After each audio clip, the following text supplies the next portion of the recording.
ಒಂದು ಕೇಂದ್ರ ಸರ್ಕಾರ, ಒಂದು ರಾಜ್ಯ ಸರ್ಕಾರ. ಒಂದು ರೀತಿ ಎತ್ತಿನ ಗಾಡಿ ಹೆಂಗಿರುತ್ತೆ, ಎರಡು ಎತ್ತಿರುತ್ತೆ ನೋಡಿ. ಒಂದು ರಾಜ್ಯ ಸರ್ಕಾರ, ಒಂದು ಕೇಂದ್ರ ಸರ್ಕಾರ. ಎರಡೂ ಸಮಾನವಾಗಿ ಹೆಂಗೆ ಹೋಗ್ತೀರಾ, ನಿಮ್ಮಿಬ್ಬರ ನಡುವೆ ಹೆಂಗಿರುತ್ತೆ ಅನ್ನೋದು ಭಾಳ ಇಂಪಾರ್ಟೆಂಟ್ ಆಗುತ್ತೆ. ಈ ರಾಜಕೀಯ ಅವರು ಮಾಡಿದ್ರು ನಾವು ಮಾಡಿದ್ವಿ ಅಥವಾ ಅವ್ರು ಮಾಡ್ತಿರೋ ಈ ಥರ ಸಮರ್ಥನೆ ಬಿಟ್ಟು ಈಗ ಸದ್ಯದ ಕ್ರೈಸಿಸ್ ಏನು ಶುರುವಾಗಿದೆಯಲ್ಲ, ಇದನ್ನು ಹೆಂಗೆ ನಿಭಾಯಿಸಬೇಕು, ಏನು ಮಾಡಬೇಕು, ಈಗ ವಿಪಕ್ಷ ಆಗಿತ್ಕೊಂಡು ನೀವೇನು ಮಾಡಬೇಕು, ಜೊತೆಗೆ ಅವ್ರು ಏನು ಮಾಡಬೇಕು, ಇದಕ್ಕೆ ಏನೊಂದು ಪರಿಹಾರ ಇರಬೇಕಲ್ಲ, ಒಂದು ತಲೆಯಲ್ಲಿ ಒಂದು ಇರಬೇಕಲ್ಲ, ಹಿಂಗೆ ಮಾಡಬಹುದು, ಆ ಥರದ್ದು ಏನು ಮಾಡ್ಬೋದು ಸರ್? ಈಗ prices out of control, world is out of control. ಈ ಎನರ್ಜಿ ಕ್ರೈಸಿಸ್ ಅಲ್ಲಿ ಇರುವಂತದ್ದನ್ನ ಜಾಗತಿಕವಾಗಿ ಗ್ಲೋಬಲಿ ಗೊತ್ತಾಗಿರುವಂತದ್ದು.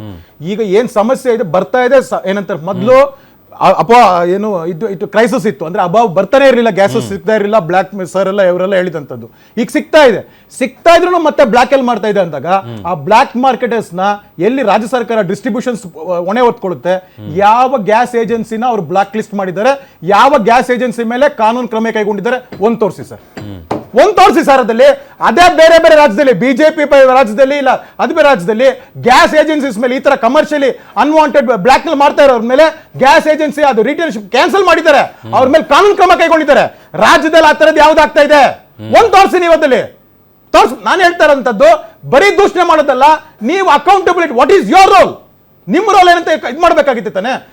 ಇನಿಷಿಯಲ್ ಸ್ಟೇಜಸ್ ನಲ್ಲಿ ಮುನಿಯಪ್ಪನವರು ಕ್ರೈಸಿಸ್ ಏನಿತ್ತು ಮ್ಯಾನೇಜ್ ಮಾಡಿದ್ರು ಎಲ್ಲೆಲ್ಲಿದ್ದಂತ, ಆಮೇಲೆ ಎಲ್ಲೆಲ್ಲಿ ದಾಸ್ತಾನ್ ಇತ್ತು ಅವತ್ತೇನೇನ್ ಮಾಡಿದ್ರು ಅದು ರಾಜ್ಯದ ನೀವು ತೋರಿಸಿದ್ರೆ ನಾವು ನೋಡಿದೀವಿ ಅಂತದ್ದು. ಸೊ ರಾಜ್ಯ ಸರ್ಕಾರದ ಫೇರ್ ಡಿಸ್ಟ್ರಿಬ್ಯೂಷನ್, ನಾನು ಹೇಳ್ತಾ ಇರೋದು ಫೇರ್ ಡಿಸ್ಟ್ರಿಬ್ಯೂಷನ್ಸ್ ಆಗ್ಬೇಕಾಗುತ್ತೆ. ಇವಾಗ ಏನಿದೆ ಅದು ಹೊರೆ ಆಗುತ್ತೆ, ನಾನು ಹೇಳ್ತಾ ಇರೋದು ಹೊರೆ ಆಗುತ್ತೆ. That is balancing act done ಅದಲ್ಲಿ. ಆದ್ರೆ ಈ ತರ ಬ್ಲಾಕ್ ಮಾರ್ಕೆಟಿಂಗ್ ನ ತಡೆಗಟ್ಟುವಂಥದ್ದು ರಾಜ್ಯ ಸರ್ಕಾರದ ಕರ್ತವ್ಯ. ಮತ್ತೆ ಪೆಟ್ರೋಲ್ ಮತ್ತೆ ಇದ್ರ ಡೀಸೆಲ್ ಟ್ಯಾಕ್ಸಸ್ ನಲ್ಲಿ ನಾವು ಲೆಸ್ ಮಾಡಿದಂಥದ್ದು ಆಯಿಲ್ ಕಂಪನೀಸ್ ಅಬ್ಸರ್ವ್ ಮಾಡ್ತಾ ಇದ್ದಂಥದ್ದು, ಅದು ರಾಜ್ಯ ಸರ್ಕಾರಕ್ಕೆ ನಿಜವಾದ ಕಾಳಜಿ ಎಲ್ಲ ಹೇಳ್ತಾ ಇದ್ದಾರಲ್ಲ, ನಿಜವಾದ ಕಾಳಜಿ ಇದ್ರೆ ತನ್ನ ಪರ್ಸೆಂಟ್ ಆಫ್ ಟ್ಯಾಕ್ಸಸ್ ನ ಕಮ್ಮಿ ಮಾಡ್ಲಿ. ನೀವೇನು ಇವ್ರು ಇಂದಿರಾಕ್ಕೆ ಇದು ಕಿಟ್ ಅಂತ ಕೊಡ್ಬೇಕಂತ ಇದ್ರಲ್ಲ ಜನಕ್ಕೆ, ಇದಕ್ಕೆ ಅದನ್ನ ಇವತ್ತು ಕ್ರೈಸಿಸ್ ನಲ್ಲಿ ಇರುವಂತ ನಮ್ಮ ಆಟೋ ಚಾಲಕರಿಗೆ ಯಾರ್ಯಾರು ಇದಾರಂತದೆ ಅವ್ರಿಗೆ ಆ ಪ್ರಮಾಣದಲ್ಲಿ ಆ ಕಿಟ್ ನ ಅವ್ರು ಕೊಡ್ಲಿ. ಅವ್ರಿಗೆ ಈ ಕ್ರೈಸಿಸ್ ಇದೇನೋ ಪರ್ಮನೆಂಟ್ ಇರುವಂತದ್ದಲ್ಲ, ಟೆಂಪರರಿ ಕ್ರೈಸಿಸ್. ಆ ಕಿಟ್ ಏನಂತ ಇರುತ್ತೆ, ಆ ಕಿಟ್ ಕೊಡ್ಬೇಕು ಅವ್ರಿಗೆ, ಅದಲ್ಲಿ ಅದು ಅವ್ರಿಗೆ ಇದು ತೋರಿಸುತ್ತೆ. ಅಂದ್ರೆ ನಾವು ಬಂದು ತರಿಸುವಂತದ್ದು, ಇದು ಮಾಡುವಂತದ್ದು, ಗ್ಲೋಬಲಿ ಮ್ಯಾನೇಜ್ಮೆಂಟ್ ಮಾಡುವಂತದ್ದು ಇರುತ್ತೆ. ಅದು ಭಾರತ ಸರ್ಕಾರ ಮಾಡುತ್ತೆ. ಬಂದಾದ್ಮೇಲೆ ಈಕ್ವಲ್ ಫೇರ್ ಡಿಸ್ಟ್ರಿಬ್ಯೂಷನ್ ರಾಜ್ಯ ಸರ್ಕಾರದ ಹೊಣೆ ಆಗ್ಬೇಕಾದಾಗ ಮೊದಲು ಆ ಹೊಣೆ ಮಾಡ್ಬೇಕಾಗತ್ತೆ. ಅದನ್ನ ಮಾಡಿದಾಗ ನಾವು ಹೇಳ್ದಲ್ಲ, ಸರ್ ಹೇಳ್ತಾರೆ ಕಿಟ್ಸ್ ಅಂತ, ಇಂದಿರಾ ಕಿಟ್ಸ್ ನೀವು ಹೆಸರುಗಳು ತಗೊಳಕಂತ ತುಂಬಾ ಕೊಡೋದು ಬೇಡ. ಇವತ್ತು ಕ್ರೈಸಿಸ್ ಅಲ್ಲಿ ಇದಾರೆ, ಇವ್ರು ಕೊಡಿ. ಪ್ರತಾಪ್ ಶೆಟ್ಟಿ ಅವರೇ, ಈಗ ನೀವು ನೆಕ್ಸ್ಟ್ ಏನ್ ಮಾಡ್ಬೇಕಂತಿದ್ದೀರಿ? ನೆಕ್ಸ್ಟು ನಾನು ಹೇಳಿದ್ದಲ್ಲ, ಇವ್ರು ಹೇಳಿದಾಗೆ ಇವತ್ತು ಕೂಡ 1 ತಿಂಗಳಿಗಾಗುವಷ್ಟು ಗ್ಯಾಸ್ ಗೋಡನಲ್ಲಿ ಇದೆ, ಹೊರಗಡೆ ಬರ್ತಾ ಇಲ್ಲ. ಕಾಳಸಂತೆಯಲ್ಲಿ 5,000 to 6,000 ರೂಪಾಯಿ ಇವತ್ತು ಸೇಲ್ ಮಾಡ್ತಾ ಇದ್ದಾರೆ.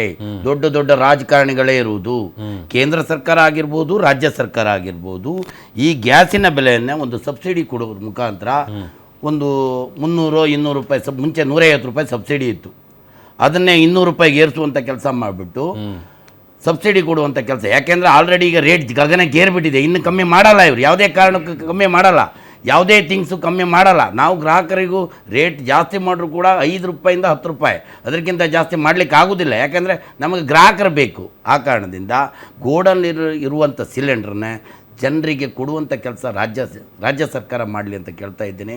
ಕೇಂದ್ರ ಸರ್ಕಾರ ಇದಕ್ಕೊಂದು ಸಬ್ಸಿಡಿ ಕೊಡುವಂಥ ಕೆಲಸ ಮಾಡಲಿ ಅಂತ ಕೇಳ್ತೇನೆ. ಓಕೆ, ಸಂತೋಷ್ ಅವರ ನೀವು ಇವಾಗ ಕೊನೆ ರಿಯಾಕ್ಷನ್ ನಿಮ್ಮದು? ಇವಾಗ ನಮ್ಮ ಡಿಮ್ಯಾಂಡ್ಸು ಅಷ್ಟೇ ಸರ್. ಇವಾಗ ಏನು ಆಟೋ ಚಾಲಕರುಗಳಿದ್ದಾರೆ, ಈಗ ಆಲ್ರೆಡಿ ಮತ್ತೆ ಸ್ಕೂಲ್ಗಳು ಸ್ಟಾರ್ಟ್ ಆಗ್ತಾ ಇದೆ.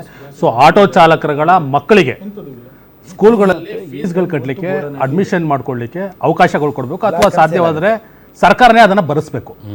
ಇನ್ನು ಎರಡನೇದು, ಈ ಏನು LPG ವೆಹಿಕಲ್ಗಳಿದೆ ಅದನ್ನು ಕನ್ವರ್ಟ್ ಮಾಡಿಕೊಡ್ಲಿಕ್ಕೆ ಸಾರಿಗೆ ಮಿನಿಸ್ಟ್ರು ಮನಸ್ಸು ಮಾಡಿ ಅದಕ್ಕೆ ಅವಕಾಶಗಳನ್ನ ಮಾಡಿಕೊಡ್ಬೇಕು, ಜೊತೆಗೆ ಸಬ್ಸಿಡಿ ಕೊಡಬೇಕು. ಸೊ ಇನ್ನು ಮೂರನೇದು, ಏನು ಇವಾಗ ಒಂದು ವೇಳೆ ಇವೆರಡೂ ಮಾಡ್ಕೊಳ್ಳಿಕ್ಕಾಗಿಲ್ಲ ಅಂತಂದರೆ ಹಳೆ ಆಟೋಗಳೇನಿದೆ, ಹಳೆ ಆಟೋಗಳನ್ನ ಸರ್ಕಾರನೇ ವಶಪಡಿಸ್ಕೊಂಡು ಅದಾದಮೇಲೆ ಹೊಸ ಗಾಡಿಗಳನ್ನ ಕೊಡುವಂಥ ಕೆಲಸನಾರು ಮಾಡಲಿ. ಇಲ್ಲ ಅಂತಂದರೆ ಸಬ್ಸಿಡಿ ಆಟೋಗಳನ್ನ ಇಶ್ಯೂ ಮಾಡುವಂಥ ಕೆಲಸನಾರು ಮಾಡಲಿ. ಯಾಕೆಂತಂದರೆ ಈಗ ಆಲ್ರೆಡಿ ಸಬ್ಸಿಡಿ ವೆಹಿಕಲ್ಗಳು ಯಾರಿಗೂ ಕೂಡ ಸರಿಯಾದಂಥ ಬಡವ್ರಿಗೆ ಸಿಗ್ತಾ ಇಲ್ಲ. ಅದು ಕೂಡ ಕಾಳಸಂತೆ. ಈ ಕರ್ನಾಟಕದಲ್ಲಿ ಏನಾಗ್ಬಿಟ್ಟಿದೆ, ಯಾವುದೇ ಒಂದು ಸಿಗಬೇಕು ಅಂದರೆ MLA ಫಾಲೋವರ್ಸ್ಗಳಿಗೊಂದಷ್ಟು, ಕೌನ್ಸಿಲರ್ ಫಾಲೋವರ್ಸ್ಗಷ್ಟು, ಈ ರೀತಿ ಡಿವೈಡ್ ಆಗಿಬಿಟ್ಟಿದೆ. ಇವಾಗ ಏನಾದರೂ ನಮಗೆ ಸರ್ಕಾರದಿಂದ ಸಿಗುತ್ತೆ ಅಂತಂದರೆ ಫಸ್ಟೇ ಆಲ್ರೆಡಿ 99% ಡಿಪೆಂಡ್ ಆಗೋಗಿರ್ತದೆ. ಇಂತಿಂಥವ್ರಿಗೆ ಇಷ್ಟಿಷ್ಟು ಸಿಕ್ಬಿಡಬೇಕು, ಇನ್ನು 1% ಹೊರಗಡೆ ಬರುತ್ತೆ ಸಾರ್ವಜನಿಕರು, ಅದು ತೀರಾ ಕಡು ಬಡವರಿಗೆ ಸಿಗುವಂಥ ಕೆಲಸ ಆಗ್ತದೆ. ಆ 1%ಅಲ್ಲೂ ಕೂಡ ಅರ್ಧಕ್ಕರ್ಧ ಕಾಳಸಂತೆಯಲ್ಲೇ ಹೋಗ್ತಾ ಇರುವಂಥದ್ದು. ಸೊ ಈ ಮೂರನ್ನೂ ಕೂಡ ಮಾಡಿಕೊಟ್ರೆ ಎಲ್ಲೋ ಒಂದು ಕಡೆ ಚಾಲಕರುಗಳು ಅನುಕೂಲಗಳನ್ನ ಮಾಡಿಕೊಡ್ತಾರೆ. ಮತ್ತು ಏನು LPG ವಿಚಾರಕ್ಕೆ ಸಂಬಂಧಪಟ್ಟಂಗಿರೋದ್ರಿಂದ ಬಂಕ್ಗಳಲ್ಲಿ ಇವಾಗ ಏನು ವ್ಯವಸ್ಥೆಗಳನ್ನ ಕಲಿಸ್ಕೊಟ್ಟಿದ್ದಾರೆ, ಅದೇ ರೀತಿ ಯಾವ್ದಾದ್ರು ಒಂದು ಕೂಪನ್ಗಳ ಮುಖಾಂತರ ಈ MLA MP ಗಳು ನಮ್ಮ ರಾಜ್ಯದಿಂದ ಆಯ್ಕೆ ಆಗಿರ್ತಕ್ಕಂಥ 28 ಜನ ಇದಾರಲ್ವಾ, ಅಟ್ಲೀಸ್ಟ್ ಒಂದೊಂದು ತಿಂಗಳು ಸಂಬಳನಾರು ಕೊಟ್ಬಿಟ್ರೆ ಎಷ್ಟೋ ಜನ ಬದುಕುತ್ತಾರೆ ಸರ್. ಒಂದು 3-4 ದಿನನಾರು ಬದುಕೊಡ್ತಾರೆ. ಅದನ್ನಾರು ಮಾಡುವಂಥ ವ್ಯವಸ್ಥೆನ ಮಾಡಬೇಕು. ಅಟ್ಲೀಸ್ಟ್ ಇರುವಂಥವ್ರು ಏನು ಕೋವಿಡ್ ಟೈಮಲ್ಲಿ ಇರುವಂಥವ್ರು ಒಂದಷ್ಟು ಜನ ದಾನ ಧರ್ಮಗಳನ್ನ ಮಾಡಿದ್ರು. ಸೊ ಆ ರೀತಿ ಇರ್ತಕ್ಕಂಥವ್ರು ಚಾಲಕರ ವರ್ಗಕ್ಕೆ ಸಹಾಯ ಮಾಡಲಿ ಅಂತ ಹೇಳಿ ತಮ್ಮ ಮಾಧ್ಯಮದ ಮುಖಾಂತರ ಓಕೆ ದರ್ಶನ್ ಅವರೇ, ಈಗ ರಾಜ್ಯ ಸರ್ಕಾರ ಪ್ರಯತ್ನ ಪಡ್ತಾ ಇದೆ. ಅಟ್ಲೀಸ್ಟ್ ಈಗ ಆಗ್ತಿರೋ ಸಮಸ್ಯೆ, ಈಗ ಇನ್ನೂ ಯುದ್ಧ ಎಲ್ಲಿವರೆಗೂ ಹೋಗೋದು ಗೊತ್ತಿಲ್ಲ, ಅಟ್ಲೀಸ್ಟ್ ಇನ್ನು ಮುಂದೆ ಆದರೂ ಇನ್ನೊಂದು ಸ್ವಲ್ಪ ಜಾಸ್ತಿ ಟ್ರೈ ಮಾಡುವಂಥ ಕೆಲಸ ಏನಾದರೂ ನಿರೀಕ್ಷೆ ಮಾಡ್ಬೋದಾ ರಾಜ್ಯ ಸರ್ಕಾರದಿಂದ? ರಾಜ್ಯ ಸರ್ಕಾರ ಜನಸ್ನೇಹಿ ಜನಪರವಾಗಿ ಡೇ ಒನ್ನಿಂದ ಕೆಲಸ ಮಾಡ್ತಾ ಇದೆ ಸರ್. ನಾವು ಯೋಚನೆ ಮಾಡ್ತೀವಿ, ಈಗ ಒಂದು ಬಾರಿ ನೋಟ್ ಬ್ಯಾನ್ ಮಾಡಿದ್ರು, ಅವತ್ತಿನ ಪರಿಸ್ಥಿತಿ ಏನಾಯಿತು, ಆಮೇಲೆ ಸೀಲ್ ಡೌನು ಲಾಕ್ಡೌನ್ ಅಂತ ಆಯಿತು, ಆಮೇಲಿನ ಪರಿಸ್ಥಿತಿ ಏನೇನಾಯಿತು ಸರ್. ನಾವು ಇಲ್ಲಿ ಕೂತ್ಕೊಂಡು ಆಟೋದವ್ರದ್ದು ಮಾತಾಡಿದ್ವಿ, ಹೋಟ್ಲದು ಮಾತಾಡಿದ್ವಿ ಸರ್. ಏನಿಲ್ಲ 3 ಲಕ್ಷ ಕೈಗಾರಿಕೆಗಳು ಮುಚ್ಚೋದು, ಸಣ್ಣ ಪುಟ್ಟ ಉದ್ಯೋಗಗಳು ಮುಚ್ಚೋದು, ಕಾರ್ಮಿಕರು ಸರ್. ನನ್ನ ಅನೇಕ ಸ್ನೇಹಿತರು ನಾ ಹೇಳ್ತಾರೆ, ಒಂದೆರಡಲ್ಲ ಆತ್ಮಹತ್ಯೆ ಮಾಡ್ಕೊಂಡ್ರು. ಕಾರಣ, ಒಂದು ಹೋಟ್ಲು ಮಾಡಿರ್ತಾನೆ ಕ್ಲೋಸು, ಒಬ್ಬ ಅವನ ಕೌಶಿಕ್ ಅನ್ನೋ ಹುಡುಗ ಒಂದು ಅಂಗಡಿ ಮಾಡಿರ್ತಾನೆ ಕ್ಲೋಸು. ಈ ಕೋವಿಡ್ ಬಂದಾಗ ಕಣ್ಮುಂದೆ, ಜೊತೆಗೆ ಅದು ಯಾವುದೋ ಆನ್ಲೈನು ಬೆಟ್ಟಿಂಗು ಏನೇನೋ, ಅಲ್ಲಿ ಎಷ್ಟೋ ಜನ ಆತ್ಮಹತ್ಯೆ ಮಾಡ್ಕೊಂಡ್ರು. ಒಟ್ಟಾರೆ ಜನರು ಬದುಕು ಹೈರಾಣ ಹೋಗಿದೆ.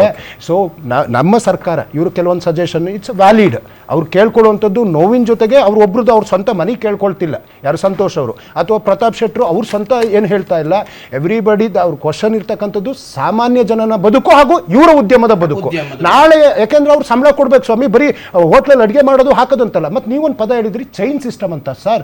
ಎಲ್ಲಿಂದ ಎಲ್ಲಿ ಗೇಟ್ ಬೀಳುತ್ತೆ ಅಂತಂದ್ರೆ ಗೊಬ್ಬರದ ಮೇಲೆ ಏಟ್ ಬೀಳುತ್ತೆ, ನಮ್ಮ ಏನೋ ಯಾವ ದಿನ ಬೆಳಗ್ಗೆ ವಸ್ತು ಈ ಒಂದು ವ್ಯವಸ್ಥೆ ಇವತ್ತು ನಿಂತಿರೋದು ಗ್ಯಾಸು, ಪೆಟ್ರೋಲು, ಡೀಸೆಲ್ ವಾಸ್ತವಾಂಶ ಇದು. ನೀವು ಹೋಟ್ಲೆ ತಗೊಳ್ಳಿ ಅಥವಾ ಸಾಗಣೆ ತಗೊಳ್ಳಿ, ಲಾರಿ ಚಾಲಕರು ತಗೊಳ್ಳಿ, ಬಸ್ಸಿನ ತಗೊಳ್ಳಿ, ಎಲ್ಲದೂ ಏರಿಕೆ ಆಗ್ತಾ ಹೋಗ್ತದೆ. ಏರಿಕೆಗೆ ಹೊಣೆ ಯಾರು? ಇವತ್ತು ಕೇಂದ್ರ ಸರ್ಕಾರವನ್ನು ಕೇಳ್ಕೊಳ್ಳುವಂಥದ್ದು, ಇಲ್ಲಿ ವಕ್ತಾರರು ಇದ್ದಾರೆ, ದಯವಿಟ್ಟು ಈ ಬೆಲೆಯನ್ನು ಏನಿಲ್ಲ ಅಂದರೂ ಮುಕ್ಕಾಲಷ್ಟು ನೀವು ಒಂದು 100 ರೂಪಾಯಿನಾರು ಜಾಸ್ತಿ ಮಾಡಿರ್ ತಡ್ಕೊಬೋದು ಸರ್. ಎದೆ ಮೇಲೆ ತಂದು ಚೂರಿ ಹಾಕಿ ಹೃದಯನೇ ಬಗ್ದು ಬದುಕು ಅಂದರೆ ಅವನು ಬದುಕೋದಕ್ಕೆ ಸಾಧ್ಯನಾ? ಈ ಒಂದು ಕರಾಳ ಸ್ಥಿತಿಗೆ ಬಿಜೆಪಿ ಭಾರತವನ್ನು ಕೊಂಡೋಗಿರ್ತಕ್ಕಂಥದ್ದು ದುರ್ದೈವ. ಥ್ಯಾಂಕ್ ಯು ಎಲ್ಲರಿಗೂ, ಥ್ಯಾಂಕ್ ಯು ಇಷ್ಟೊತ್ತು ಕಾರ್ಯಕ್ರಮದಲ್ಲಿ ಭಾಗಿಯಾಗಿದ್ದಕ್ಕೆ thank you so much. Yes ವೀಕ್ಷಕರೇ, ಈಗ ಆಲ್ರೆಡಿ ದಿನದಿಂದ ದಿನಕ್ಕೆ ಎಲ್ಲ ವಿಚಾರದಲ್ಲೂ ದರ ಏರಿಕೆಯ ಬರೆ ಅಂತೂ ಗ್ರಾಹಕರು ಅನುಭವಿಸ್ತಾ ಇದ್ದಾರೆ.